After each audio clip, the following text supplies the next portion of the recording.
మీలో ఎంతమంది nothing phone 3 కోసం వెయిట్ చేస్తున్నారు ఖచ్చితంగా కామెంట్ చేసి చెప్పండి. యాక్చువల్గా మన ఇండియాలో గ్లోబల్గా చూసుకున్నా కూడా జూలై 1కి నథింగ్ ఫోన్ 3 అయితే లాంచ్ కానుంది.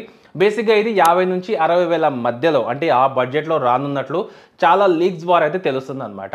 అయితే ప్రీవియస్ ఏదైతే నథింగ్ ఫోన్ ఉందో సో దాంట్లో చూసుకుంటే బ్యాక్ సైడ్ మనకు హెవీగా లైటింగ్ ఎఫెక్ట్స్ అనేవి ఉండేవి. కానీ ఈసారి టోటల్గా కాన్సెప్ట్ అనేది చేంజ్ చేసి మ్యాట్రిక్స్ డిజైన్ కాన్సెప్ట్తో మనకు లైటింగ్ ఎఫెక్ట్స్ అనేవి చాలా తక్కువగా ఈ ఫోన్లో అయితే చూడడానికి కనబడతాయి అనమాట.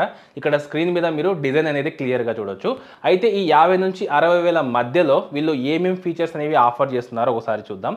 బేసిక్గా ఇది 1.5K AMOLED డిస్ప్లేతో ఇన్ డిస్ప్లే ఫింగర్ ప్రింట్ స్కానర్తో అయితే వస్తుంది.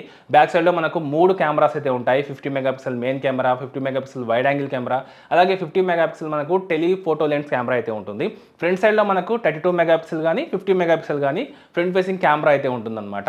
అలాగే దీంట్లో స్నాప్డ్రాగన్ 8S Gen 4 ప్రాసెసర్ అయితే ఉంటుంది. అంతేకాకుండా 5100 mAh కెపాసిటీ బ్యాటరీ ఉంటుంది. అరౌండ్ మనకు 100 వాట్ ఫాస్ట్ ఛార్జింగ్ ఇది సపోర్ట్ చేస్తుంది. 50 నుంచి 60 వేల మధ్యలో ఉండనున్నట్టయితే తెలుస్తుంది అనమాట.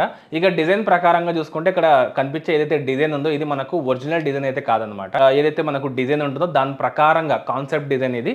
దీని ఒరిజినల్ డిజైన్ వచ్చేసరికి మనకు జూలై 1కి అయితే రివీల్ అవుతుంది.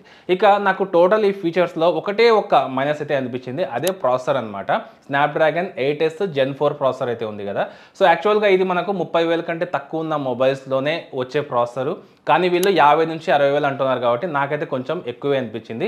దానికంటే కూడా మనకు స్నాప్డ్రాగన్ 8 Elite ప్రాసెసర్ ఉంది కదా, అది ఉంటుంటే కనుక నిజంగా చాలా బాగుండేది. నా ఒపీనియన్ ప్రకారంగా దీని ప్రైస్ 40,000 కంటే తక్కువ ఉంటే మాత్రం నిజంగా చాలా బాగుంటుంది. అయితే 50 నుంచి 60 వేల మధ్యలో దీని ప్రైస్ పెడితే తీసుకుంటారా లేదా అనేది నాకైతే క్వశ్చన్ మార్కే. సో మీరు ఎంత ప్రైస్ ఉంటే బాగుంటుంది ఈ ప్రాసెసర్ని బట్టి అనేది ఖచ్చితంగా కామెంట్ చేసి చెప్పండి. అలాగే వీడియోని మీ ఫ్రెండ్స్కి షేర్ చేయండి, నచ్చితే లైక్ చేయండి. ఇలాంటి ఇంట్రెస్టింగ్ వీడియోస్ కోసం ఇప్పుడే ఛానల్ని సబ్స్క్రైబ్ చేసుకోండి.